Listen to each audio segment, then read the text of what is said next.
I knew something was wrong the moment Elias tackled me to the ground like I was a president under attack. The messed up part is that I had only been trying to microwave leftover pizza. It sounds funny now, but in that instant, sprawled on the cold tile of my downtown Seattle penthouse kitchen, my ribs aching from the impact, I saw a look in Elias Moreno's eyes that told me one thing. Someone out there wanted me dead, and he'd rather bruise me himself than let that happen. But that wasn't the part that terrified me. It was the fear behind his fear, the kind that comes from guilt. I didn't know him well then. Elias had been hired by my publisher after the third death threat landed in my inbox, each one describing in disturbing detail how my body would be found. I wrote crime thrillers, so people assumed I was being dramatic when I mentioned them. Except the threats kept escalating. Except someone had broken into my car. Except the tires on my parents' old house were slashed. So the publisher sent a bodyguard. And not just any bodyguard. A ghost of a man with broad shoulders, scars he never explained, and a stare that looked like it had lived through too many endings and not enough beginnings. Elias never spoke more than necessary. He moved through my home with the eerie precision of someone who had trained their entire life not to be seen or heard. I joked once that he must sleep standing up with his eyes open like an action figure. He didn't laugh. But that night, when he forced me to the ground, when the microwave beeped and echoed through the room like a mockery of danger, he stayed on top of me 2 full seconds too long. His breath hitched. His hands trembled. His chest pressed against mine. And that was the first time I realized he wasn't just protecting me. He was afraid of what would happen if he didn't. I pushed lightly at him. Elias scrambled up as if he'd burned himself on the feeling. He muttered a half-formed apology and swept the room with rapid movements, checking corners, windows, shadows. The man could turn anxiety into a full-body art form. "You're shaking," I said quietly. "No, sir. Don't call me sir. I'm 29, not a senator." His jaw tightened. "Rowan. Better." He didn't look at me. Wouldn't. Not when I was trying to meet his eyes. Not when I was trying to understand the pulse of panic that ran through him like a storm. Something had happened before he became my bodyguard. Something he believed was following him, haunting him, leaking into the space between us. I knew trauma when I saw it. I wrote about it for a living. But writing about the dark is nothing like standing inches away from a man who carries it inside him like a loaded gun. The next day, everything got worse. We were supposed to attend a signing event for my new book. Elias drove, silent as usual, but his knuckles were white on the steering wheel. Rain streaked across the windshield in thin diagonal lines, the kind Seattle is famous for. My stomach twisted with nerves, and not because of the fans. Because Elias kept glancing at the rearview mirror. Every 10 seconds. Then 5. Then 2. "Are we being followed?" I asked. He didn't answer. "Elias. Possible. Possible or definite?" "Definite." My heart slammed against my ribs. "Why didn't you say anything?" "Because I didn't want to scare you. You do realize I write about serial killers for a living." "Exactly," he said. "You have an imagination that fills in the worst parts." Something in his tone told me the worst parts were real.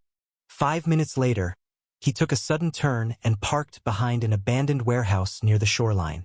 He ordered me to stay in the car. I refused. Not because it was smart, but because his fear scared me more than the threat. When he stepped out, the wind whipped his coat behind him like a cape. He scanned the perimeter with the terrifying sharpness of someone who expected a bullet to fly at any second. Then a black SUV rolled slowly into view. "Elias," I whispered. "Tell me you know who that is." He exhaled. And for the first time since I met him, he let his facade slip. "I do," he said. "And that's the problem." A figure stepped out of the SUV. A man with a grin too cold to be friendly. I looked at Elias. He didn't look like a bodyguard then. He looked like a man facing his past. "What did you do?" I asked, barely breathing. His voice cracked. "Rowan, I wasn't assigned to protect you by chance. You're in danger because of me." The world spun. The story I thought I was living twisted into something darker, sharper. And yet, in that chaos, All I could see was the way his eyes shimmered with regret, and something I almost dared to name. Something like love. The way Elias said it, like every word scraped against something raw inside him, left me speechless. The rain shifted directions, swept sideways, and the gray Seattle sky deepened into something heavier. The man approaching us from the SUV smiled like he already owned the ending to our story. "Elias," he called out. "Long time." Elias didn't move, didn't blink. His entire body shifted into a stance I had only ever seen in movies, one that said he was ready to kill or be killed. His voice dropped into something low enough to cut glass. "Rowan, get behind me." I didn't, not because I was brave, but because something inside me refused to let fear dictate where I stood.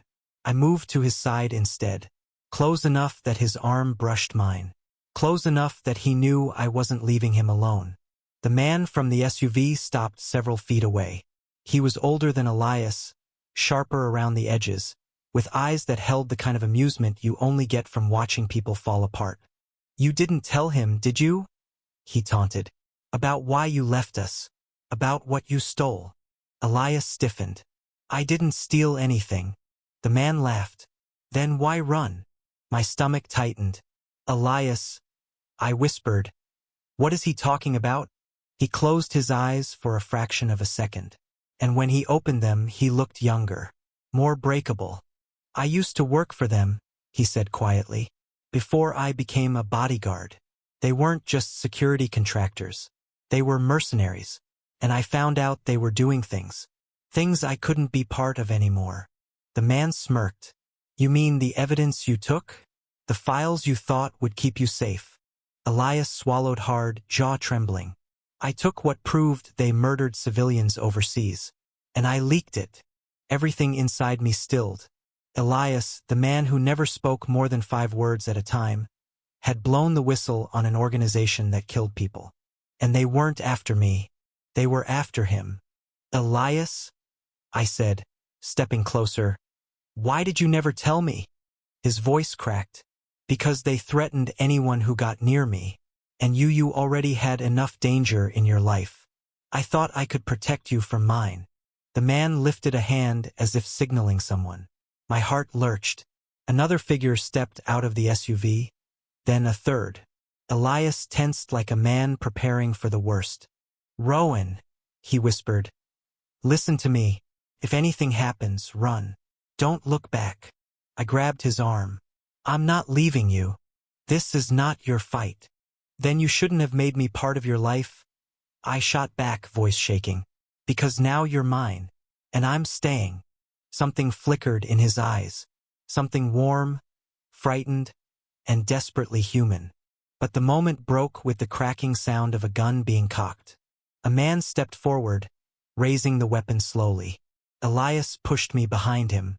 "Stay down. Wait." But the gunshot never came. Blue and red lights exploded across the wet pavement. Sirens wailed, slicing through the tension. Police cars surrounded the warehouse lot within seconds. The mercenaries froze. Someone shouted, "Drop your weapons." And for the first time, the men who chased Elias looked unsure. Elias exhaled a sound that was almost pain. "How?" "I called them," I said softly, "when you got out of the car. I didn't know who was coming, but I wasn't going to let you face it alone." Something inside him shattered, not in a violent way, but in the way a wall collapses when it finally realizes it doesn't need to protect anything anymore. The men were disarmed, handcuffed, shoved into cruisers. The man who led them glared at Elias through the window of the squad car, but the glare didn't carry the same power anymore. When the lot finally quieted, the sirens fading into the distance, Elias stood perfectly still, like he didn't know what to do now that the fear was over. I stepped toward him. He didn't move. "Elias," I whispered, "look at me." He did, slowly, carefully, as if he was afraid he'd break something sacred by meeting my eyes. "It's over," I said. "You don't know that. Then we'll face whatever comes next. Together." He shook his head. "You shouldn't be near me. Everything I touch gets ruined." I stepped closer. "Then ruin me." His breath caught. Rowan, don't say that. I mean it. I'm not afraid of you. I've never been afraid of you. What scares me is the thought of you walking away. He blinked fast.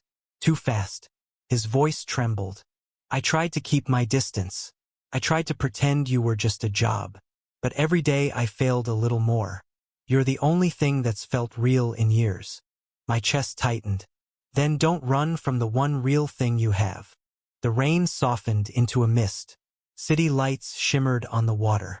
Everything around us felt suspended, like the world was holding its breath. He reached for my face but stopped halfway, fingers curling like he didn't think he deserved to touch me. So I closed the distance.